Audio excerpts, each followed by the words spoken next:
In Gaza, we're facing 30,000 armed terrorists with an underground terror tunnel network of hundreds of kilometers, maybe 500 kilometers. There's nothing comparable like that. He compares this to the Battle of Mosul. Mosul is smaller than Gaza. Mosul had 3,000 to 5,000 fighters, terrorists. It took America and its allies about 9 months. They achieved the conquest of Mosul and the defeat of the terrorists.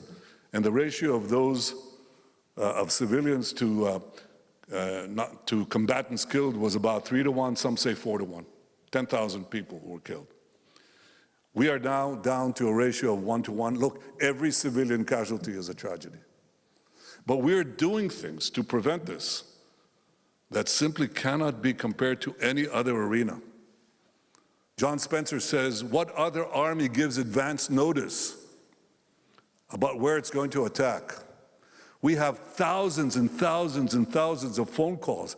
We call the Gazans on their cell phones and we say, get out of harm's way. We drop leaflets. We offer safe corridors, safe havens for people to leave. It's incomparable. He says there is one comparison. In World War II, the battle for Manila. I wasn't familiar with it. I heard it from him. He says in the battle for Manila, there were 17,000 Japanese soldiers. And the American army went in, and they found something that they haven't encountered before, systemic tunnels. They weren't called tunnels, they were called sewage tunnels. And the Japanese soldiers used the sewage tunnels, which made the fighting a lot more difficult. Manila had a population of 1 million. 100,000 civilians were killed in that battle.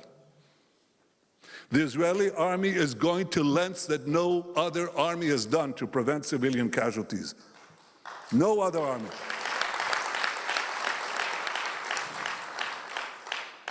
Of course, this doesn't prevent the vilification of Israel. This doesn't prevent the horrible slurs and slanders and lies that are hurled against the Jewish state and the Jewish army. I mean, this is incredible. They took us to this farce in The Hague. South Africa accuses us of genocide.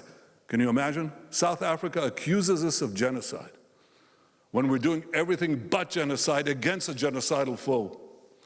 And this is repeated, sometimes by world leaders. Today, the president of Brazil, by comparing Israel's war in Gaza against Hamas, a genocidal terrorist organization, to the Holocaust, President Silva has disgraced the memory of 6 million Jews murdered by the Nazis, and he's demonized the Jewish state like the most virulent anti-Semite. He should be ashamed of himself.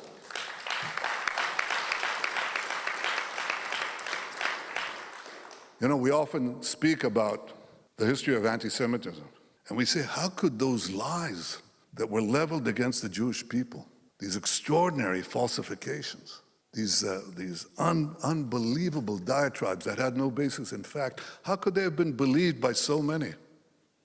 But that's exactly what's happening today in the case of Israel. The vilifications, diatribes, and lies leveled against Israel are believed by many, but I have to say also there are many who don't believe them and stand by us, beginning with the United States of America in the broad segments of the American public. Yes, there are some who join the demonstrations. The most absurd thing is gays for Gaza. Have you seen this?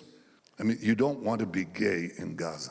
You can't talk about human rights and talk about the Hamas regime, this monstrous entity that executes anybody who disagrees with them. They are now, as we are making every effort to get civilians out of harm's way, Hamas is doing every effort to keep them in harm's way.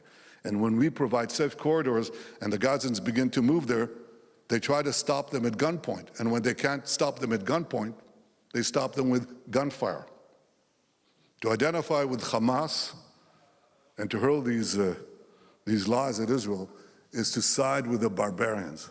But I want to tell you, none of this will stop us.